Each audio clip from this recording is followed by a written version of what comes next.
PBN Bangla নিউজে যে খবর আপনাদের দেখাবো। আজ ফটিকরায় নজরুল কলা কেন্দ্রে কুমারঘাট ব্লক আধিকারিকের উদ্যোগে এবং পঞ্চায়েত সমিতির ব্যবস্থাপনায় আয়োজিত মাদক বিরোধী সচেতনতামূলক কর্মসূচিতে অংশগ্রহণ করেন আমাদের ত্রিপুরা রাজ্যের প্রাণী সম্পদ বিকাশ দপ্তরের মন্ত্রী তথা ফটিকরায় বিধানসভার বিধায়ক সুধাংশু দাস মহোদয়। যুবদের নেশার করাল গ্রাস থেকে দূরে রাখার একমাত্র হাতিয়ার তাদের মধ্যে সচেতনতা বৃদ্ধি ও ইতিবাচক মানসিকতা তৈরি করা। পাশাপাশি যুব সমাজকে উৎসাহিত করতে উক্ত অনুষ্ঠানের মধ্য দিয়ে বিভিন্ন ক্লাব ও সামাজিক সংস্থার হাতে ক্রীড়া সামগ্রী তুলে দেন মন্ত্রী সুধাংশু দাস সহ অন্যান্য অতিথিবৃন্দরা। এদিনের এই অনুষ্ঠানকে কেন্দ্র করে মন্ত্রী সুধাংশু দাস বক্তব্য রাখতে গিয়ে কি বলছেন শোনাবো। কুমারঘাট থেকে রূপন পালের রিপোর্ট, পিবিএন বাংলা নিউজ। সম্মানিত চেয়ারপারসন শ্রীমতী সুমতি দাস মহোদয়া, আপনাদের কেমন লাগে? সবার মুখে একটা কথাই,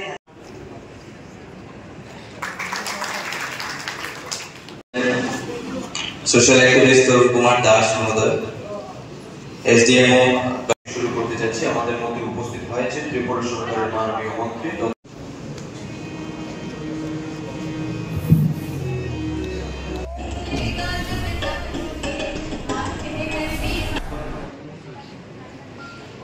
উপস্থিত ঊনকোটি অমরেন্দ্র দাস সভাধিপতি ঊনকোটি জেলা পরিষদ, ওনাকেও আমি মঞ্চে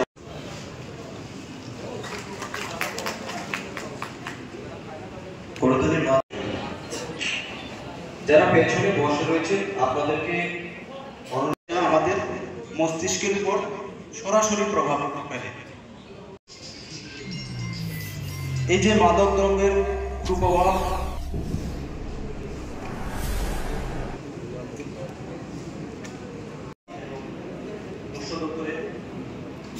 মন্ত্রী শ্রী সুধাংশু দাস মহোদয়,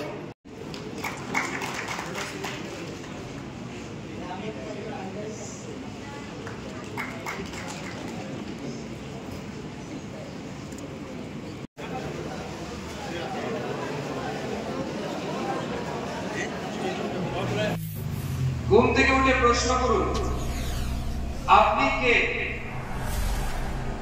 আপনি পৃথিবীতে কেন এসেছেন? আপনার কাজ কি, কর্ম কি? এই প্রশ্ন নিজেকে করুন। আমরা যারা মানুষ আছি,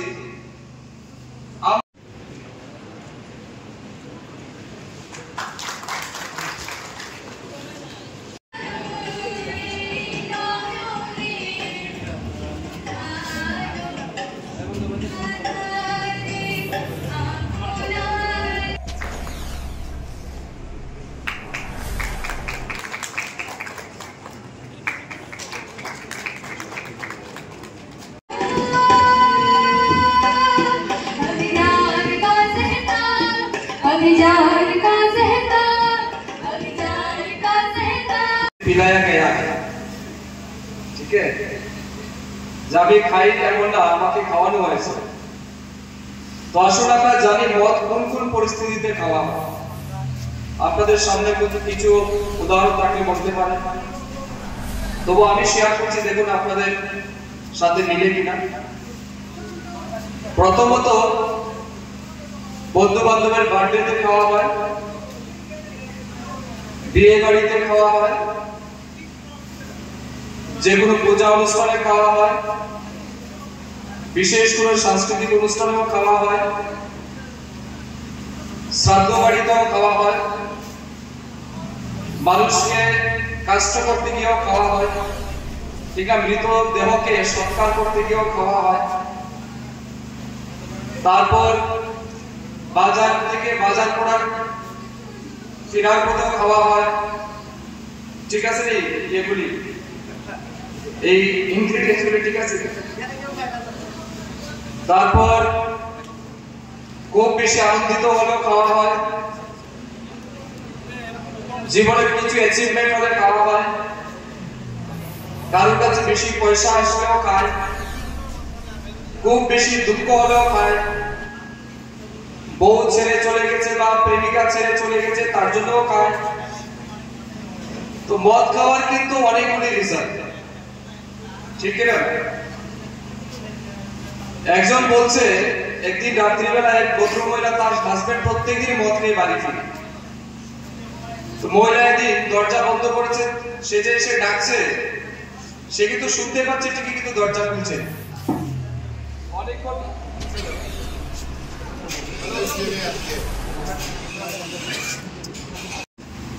বারান্দায় বসে বসে সে ভাবছে যে কালকে থেকে মদ খাওয়া ছেড়ে দেবে, আর খাবো না। আবার তৎক্ষণাৎ তার মনে পড়েছে, আরে এই কথা যে আমি সিদ্ধান্ত নিলাম, নেশাগ্রস্ত অবস্থায় তো এত বড় সিদ্ধান্ত নেওয়াটা ঠিক হবে না। ঠিক, কারণ কোন একজন বিশেষ ব্যক্তি বলেছেন, যখন তুমি নেশাগ্রস্ত থাকবে তখন বড় সিদ্ধান্ত নিতে যাবে না। তো সে একদিকে চিন্তা করছে যে কালকে মদ খাওয়া ছেড়ে দেব, আবার মনে মনে ভাবছে যে আমি নেশাগ্রস্ত অবস্থায় এত বড় সিদ্ধান্ত নেওয়াটা আমার ঠিক হবে না। আচ্ছা, গতকালকের একটা ঘটনা আপনাদেরকে বলি।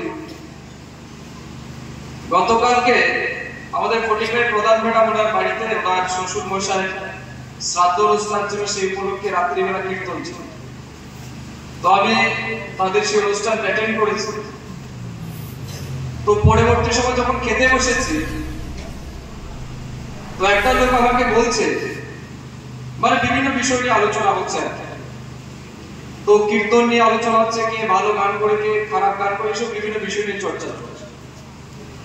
একজন আরেকজনকে বলছে, না তুমি বেশি খাও, তুমি অনেক পরিশ্রম করেছো। আরেকজনকে বলছে কি কীর্তনীকে।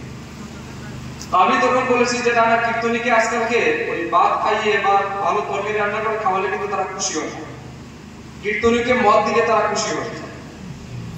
তার এক ভদ্রলোক বলছে, স্যার ঠিকই বলেছে, ফটিকরায় বাজারে বড় কীর্তনের সময় এক বড় কীর্তনীর নাম বলেছে, আমি তার নাম বলবো না আপনাদের সামনে। বলছে, সে এসে আমাকে বলছে যে দাদা রাত্রে 12টার দিকে 2টা আমার আসর আছে, তো মদ না খেলে তো আসর করতে পারবো না, গান কি করে করতে পারবো না, তো আমাকে 2 নিপ লাগবে। কি 2 নিপ লাগবে? তো যিনি বিক্রেতা সে বলছে যে ঠিক আছে 2 নিপ তো পাওয়া যাবে, এখন মাত্র বেশি, 2 নিপের দাম 200 টাকা লাগবে। তো যে কীর্তনী সে বলছে যে দাম 200 হোক আর 500 হোক, আমার 2 নিপ লাগবেই না। তো আমারে কয়, দাদা চিন্তা করে দেখে 2 নিপের লেগে কই 200 টাকা লাগবে আমার কাছে আইএসআই। আমিও পরে তাই দিছি। আমি বলছি ঠিক আছে, ভদ্রলোক তো 200 টাকা দিয়ে 2 নিপ খাইছে, এটা চিন্তা করা উচিত ঠিকই। তুমিও যে রাত্রে 2টার সময় আর 12টার সময় বিক্রি করতেছো 200 টাকায়, তোমার বিষয়টা একবার চিন্তা করো। ঠিক আছে, সে যে খাচ্ছে তার কথা চিন্তা করতে হবে, কিন্তু যে বিক্রি করছে তার কথা চিন্তা করতে হবে। তো এটা অনেক অজুহাত, মদ খাওয়ার অনেক অজুহাত। কোথাও কারোর সাথে ঝগড়া হয়েছে, ঝামেলা হয়েছে, মন ভালো না, মন ঠিক করতে গিয়ে খেতে হয়। তো মদ খাওয়ার কিন্তু 1 লক্ষ অজুহাত আছে, কিন্তু মদ ছাড়া বা নেশা ছাড়ার অজুহাত কিন্তু খুব কম।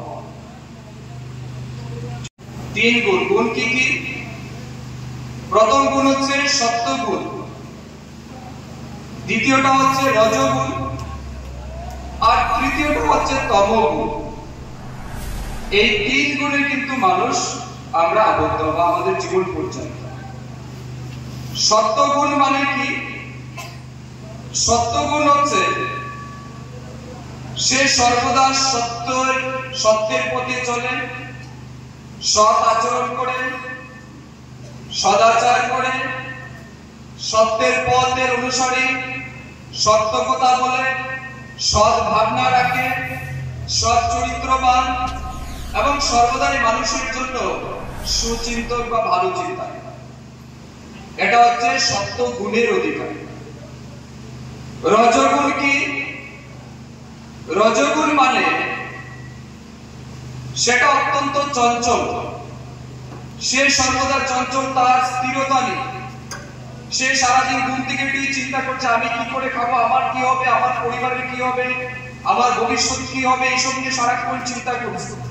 এবং সে তার উদরপূর্তির জন্য কোনটা ভালো কোনটা মন্দ সেটা পর্যন্ত বিচার করতে নারাজ।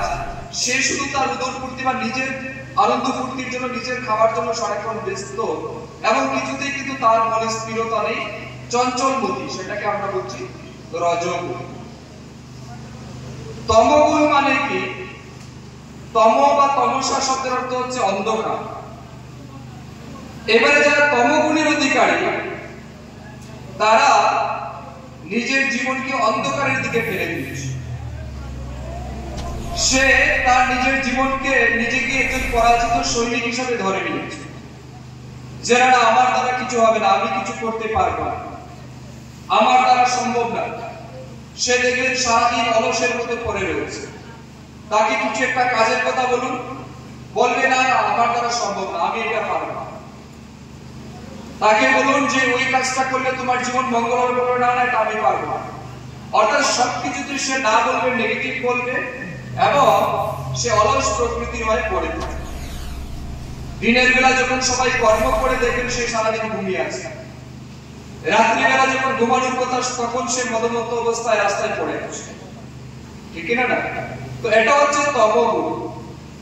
তাহলে সত্যগুণ, রজগুণ এবং তমগুণ এই তিন গুণের অধিকারী হচ্ছেন আমরা মানুষ। এখন আপনি ঘুম থেকে উঠে প্রশ্ন করুন নিজেকে, আপনি কোন গুণের অধিকারী হতে চান? আপনি কি সত্যগুণের অধিকারী হতে চান, নাকি রজগুণের অধিকারী হতে চান, নাকি তমগুণের অধিকারী? তবে এখন মুশকিল হচ্ছে কি